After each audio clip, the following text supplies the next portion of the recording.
बच्चों, क्वेश्चन है संख्या रेखा पर √3 का स्थान निर्धारण कीजिए। बच्चों, √3 एक अपरिमेय संख्या है, उसे हमें संख्या रेखा पर दिखाना है। तो उसके लिए बच्चों हम एक संख्या रेखा ले लेते हैं जिस पर जो ये 0, यहां पर 1, यहां पर 1 और यहां पर 2, इस तरीके से हम पॉइंट ले लेंगे।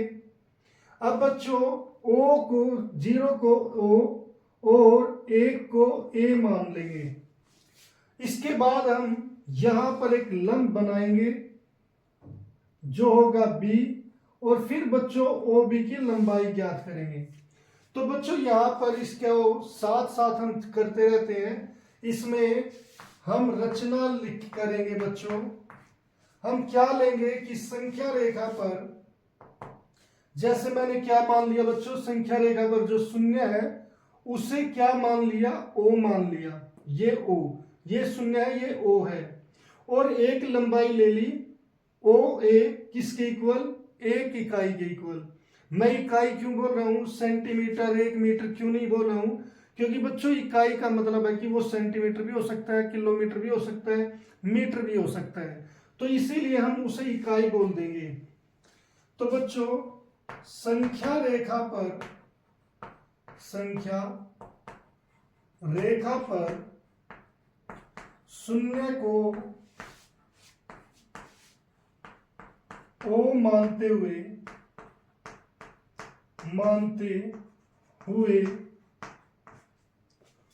OA बराबर 1 इकाई लेते हैं। तो बच्चों ये मैंने अभी OA 1 इकाई ले ली। अब बच्चों यहां पर AB है, जो मैंने इस प्रकार लिया कि बिंदु A पर ये लंब है, जो यहां पर ये पॉइंट क्या है A और ये क्या है B। तो A भी एक ऐसी रेखा है जो 1 इकाई की है और बिंदु A पर OA के साथ लंब है। तो यहां पर दूसरा पॉइंट है बच्चों, AB बराबर 1 इकाई। इस प्रकार लेते हैं कि AB बिंदु A पर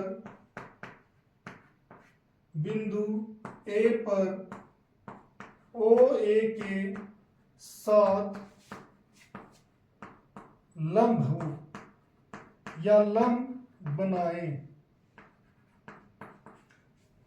अब बच्चों यहां पर ये AB OA के साथ लंब है बिंदु A पर। अब हम क्या करेंगे बच्चों, O और B को यहां पर कनेक्ट कर देंगे, ज्वाइन कर देंगे। तो तीसरे पर बच्चों B को, यहां पर बिंदु B को बिंदु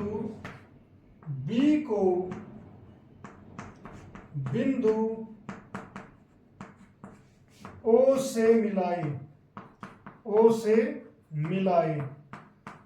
अब बच्चों यहां पर हमने O से मिला दिया। अब मैं क्या करूंगा, यहां पर OB की लंबाई ज्ञात करूंगा। OB की लंबाई ज्ञात कैसे करूंगा बच्चों, ये एक राइट एंगल ट्रायंगल हो गया, यानी कि समकोण त्रिभुज।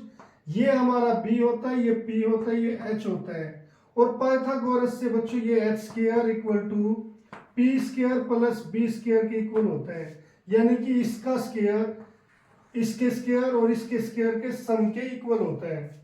तो बच्चों अब यहां पर मैं लिखूंगा पाइथागोरस प्रमेय द्वारा।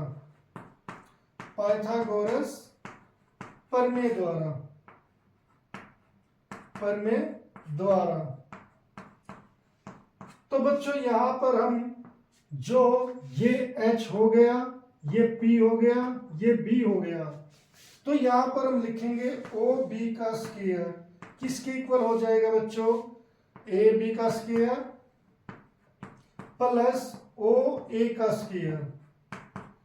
यहां पर ए बी की लंबाई कितनी है बच्चों, 1 है, और क्योंकि ओ ए बी कितना लिया था, 1 इकाई लिया था, तो यहां पर 1 का स्क्वायर बच्चों प्लस 1 का स्क्वायर। 1 का वर्ग क्या होता है, 1, 1 का वर्ग क्या होता है, ये भी 1 होता है। तो बच्चों यहां पर क्या आंसर आ गया, 2 आंसर आ गया। अब इसीलिए बच्चों अगर O B square equal to 2 है तो ओ बी क्या हो जाएगा, √2। तो बच्चों यहां पर इस h की वैल्यू कितनी आ गई, √2। मगर बच्चों मुझे चाहिए √3। अब √3 कैसे आएगा, यहां पर मेरी एक लंबाई आ गई √2।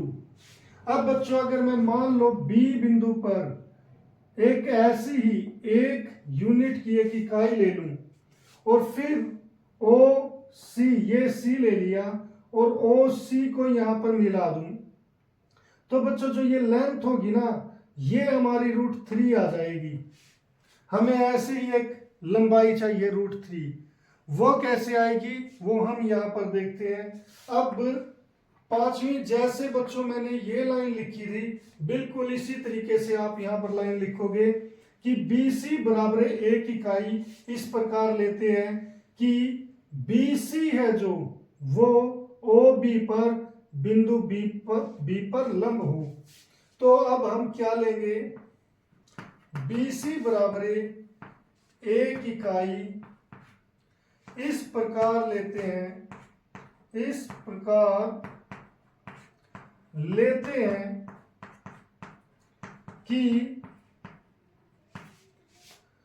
BC बिंदु B पर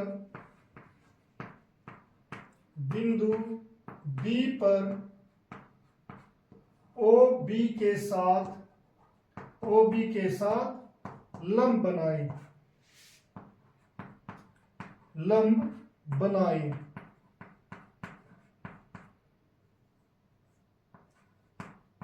अब बच्चों दोबारा फिर यही पॉइंट कि बिंदु B को O से मिलाए, यहां पर बिंदु C को O से मिलाएंगे, तो ये फिर 6 होगा, बिंदु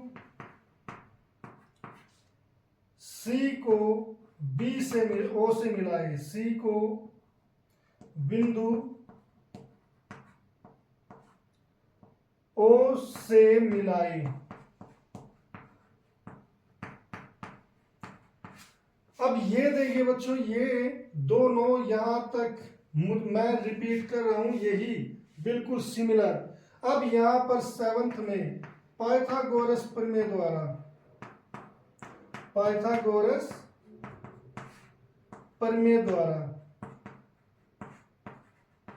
अब बच्चों यहां पर जगह थोड़ी सी स्पेस थोड़ा सा कम है, मैं आपको डायरेक्ट बता देता हूं पाइथागोरस क्या है। यहां पर क्या होगी, OC, ये है लंब बच्चों, ये हो गया हमारा H, तो मैं यहां पर OC का स्क्वायर किसके इक्वल लिखूंगा, ये है OC, इसका वर्ग किसके इक्वल, BC का वर्ग प्लस OB का वर्ग, BC का वर्ग प्लस OB का वर्ग।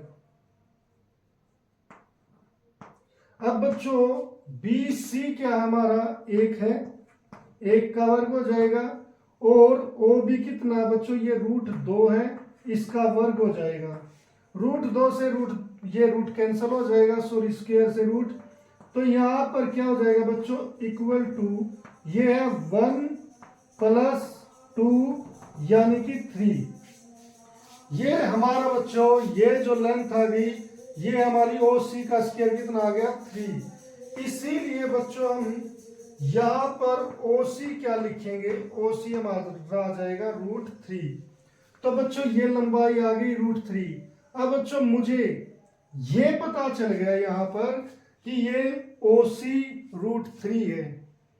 एक बार आप थोड़ा सा रिवाइज करके देखिए, कहीं ऐसा ना हो जाए कि आप बोर हो जाओ। यहां पर देखिए मुझे क्या करना है कि √3 मुझे शो करना है। उसके लिए बच्चों मेरे पास एक ऐसा स्केल होना चाहिए, जैसे हमारे पास स्केल होता है उस पर 1 सेंटीमीटर 2 सेंटीमीटर का स्केल होता है, तो वो लंबाई हम यहाँ पर नोट कर लेते हैं। जैसे यहाँ पर मेरी उंगली है, इसमें 3 स्केल है, तो अगर मैं मान लो ऐसे रख रहा हूं तो 1 स्केल 2 3 ऐसे 3 स्केल हो गई। तो यहाँ पर हमारे पास 3 स्केल थी इस उंगली में तो मैंने लगा दिए।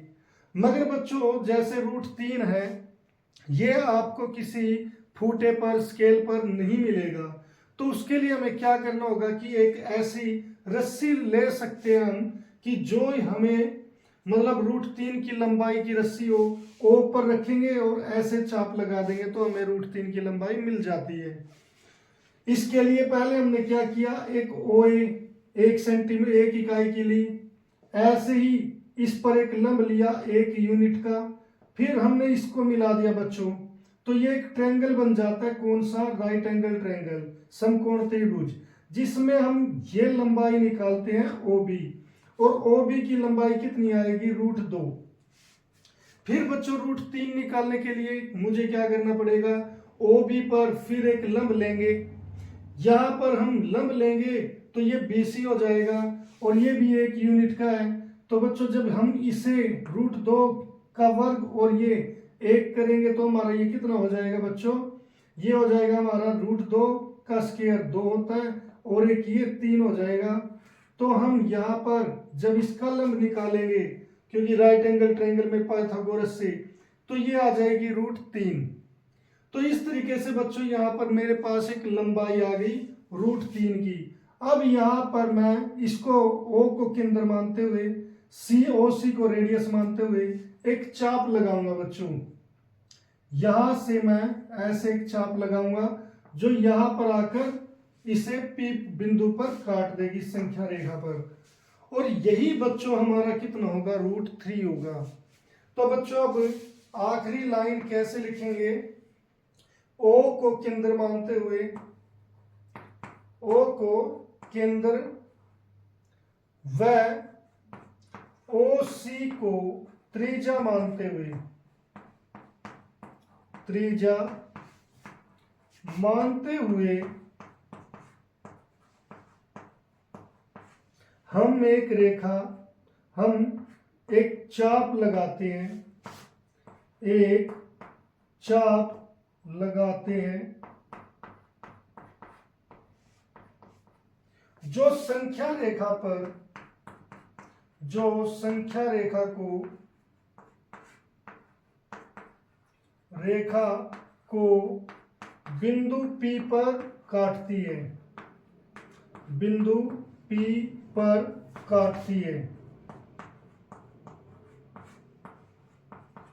अब यहां पर P बिंदु √3 को दर्शाता है, P √3 को दर्शाता है। तो बच्चों यहां पर ये फिगर आपको बनाना पड़ेगा और इस तरीके से आपको लिखना पड़ेगा। ये 3 लाइनें ही मैंने यहां पर रिपीट की है। तो अगर आपको √2 निकालना आ गया तो √3 भी आप निकाल दोगे। तो इस तरीके से आपको ये क्वेश्चन करना है बच्चों।